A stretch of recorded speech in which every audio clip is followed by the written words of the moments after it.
Hello বন্ধুরা। Title দেখে আপনারা নিশ্চয়ই বুঝতে পেরেছেন আমরা আজ কোন বিষয় নিয়ে বা কোন টপিক নিয়ে আলোচনা করতে চলেছি। প্রায় 165 বছরের পুরানো সেই ঐতিহাসিক বাড়ি লর্ড ক্যানিং।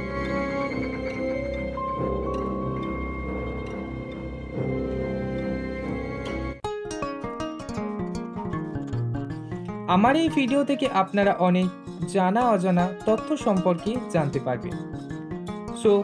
সঙ্গে থাকুন আর শুনতে থাকুন লর্ড ক্যানিং হাউসের গল্প।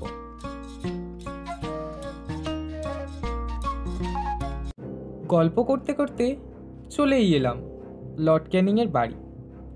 আগেও যদি আমি এই বাড়িটিতে এসেছিলাম, তবে তখনকার পরিবেশ আর এখনকার অনেক পার্থক্য। আগে যখন এসেছিলাম চারিদিকে ঝোপ জঙ্গল, বড় বড় উলু ঘাস আর ময়লা, তবে এখন সম্পূর্ণ চেঞ্জ। চারিদিকে পরিষ্কার, ঝোপ জঙ্গল ও উলু ঘাস আর চোখে পড়বে না। তবে হ্যাঁ, কয়েকটি বড় বড় তাল গাছ আছে, তারাও হয়তো ইতিহাসের পাতায় নাম লেখাতে চাইছে। এবার আসুন এই বাড়িটির ইতিহাস জানার চেষ্টা করি। সালটা 1856। ভারতের শেষ গভর্নর জেনারেল পদে নিযুক্ত হন লর্ড ক্যানিং। তার পুরো নাম হলো চার্লস জন ক্যানিং।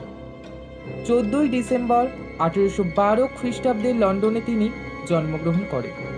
তিনি মূলত সিঙ্গাপুর বন্দরকে টেক্কা দেওয়ার জন্য মডার্ন একটি বন্দর তৈরির পরিকল্পনা করেন, যা তার নাম অনুসারে ক্যানিং বন্দর বা পোর্ট ক্যানিং নামে পরিচিতি লাভ করে। আর তার জন্যই এই বাড়িটি স্থাপন করা হয় এবং পোর্টের সদর দপ্তর ঘোষণা করা হয়। অর্থাৎ বন্দরের যত কাজ এই বাড়িটি থেকেই করা হতো।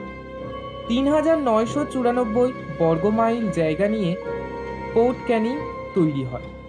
1857 সালে সিপাহী বিদ্রোহের সূত্রপাত ঘটলে লর্ড ক্যানিং নিজ হাতে সেই বিদ্রোহ দমন করেন এবং এই ঘটনার পরে 1858 সালে পার্লামেন্টারি আইন পাশ হয়।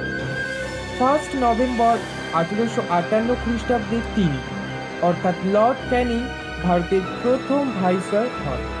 1861 সালে তিনি প্রথম ভারতীয় উপমহাদেশে পুলিশি আইন ব্যবস্থা চালু করেন এবং ভারতের ইতিহাসে চিরস্মরণীয় বিধবা পুনর্বিবাহ আইন তিনিই পাশ করেন।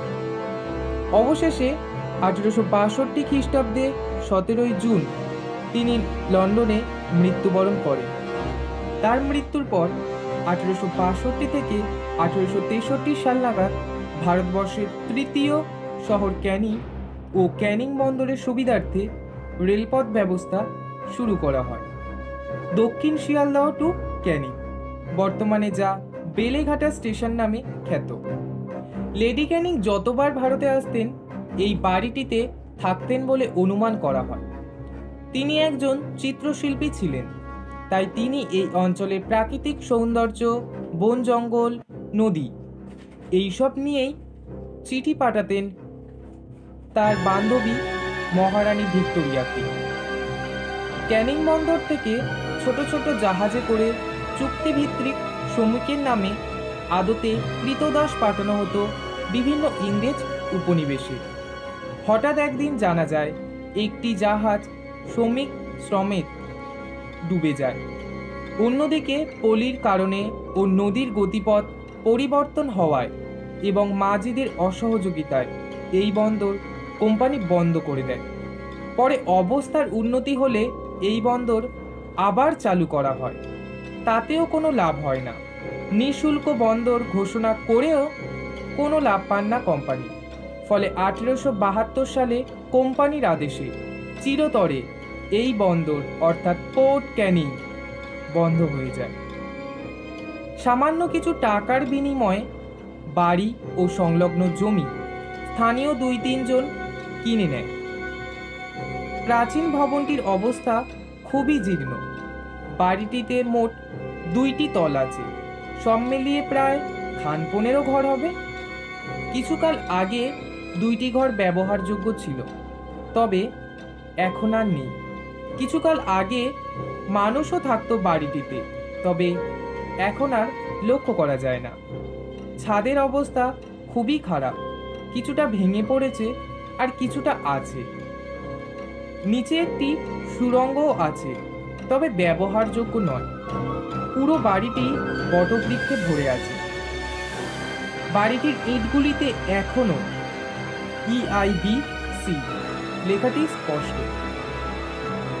লোহার মূল ফটকটি বহুকাল আগেই উধাও হয়ে গেছে এবং ইংরেজ আমলে ব্যবহৃত বহু জিনিসপত্র এই বাড়িটিতে ছিল, যা আজ আর নেই। হয় নষ্ট হয়ে গেছে বা বিক্রি হয়ে গেছে প্রশাসনের অজান্তে। অবশেষে 2018 সালে বাড়িটিকে হেরিটেজ হাউস ঘোষণা করা হয়। বহুকাল আগেই বিখ্যাত পরিচালক মৃণাল সেন বাড়িটি দেখে এখানে শুটিং করতে চেয়েছিলেন। কিছু কারণের জন্য তিনি শুটিং করতে পারেননি। অভিনেতা মিঠুন চক্রবর্তীও বাড়িটি কিনতে চেয়েছিলেন হোটেল বানানোর উদ্দেশ্যে, কিন্তু তৎকালীন বাড়িটির মালিক জিতেন্দ্র মোহন ঘোষ বিক্রি করেননি।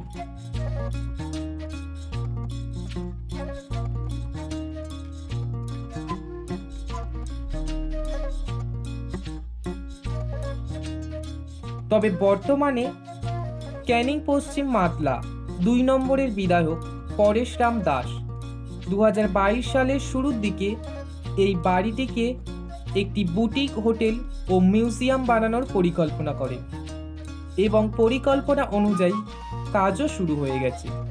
খুব শীঘ্রই যেন তা বাস্তবে পরিণত হয়।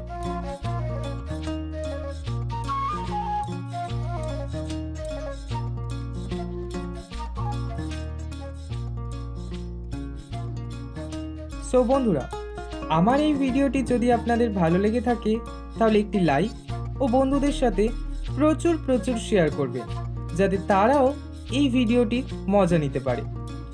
চ্যানেলটি সাবস্ক্রাইব করবেন ও পাশে থাকা বেল আইকনটি প্রেস করবেন, যাতে এই চ্যানেলের সব ভিডিও সবার আগে আপনি দেখতে পান। আর হ্যাঁ, লর্ড ক্যানিং এর বাড়ি বা এই ভিডিও সম্পর্কে যদি আপনার কোনো প্রশ্ন থাকে তাহলে একটি কমেন্টের মাধ্যমে আমাকে তা জানাবেন।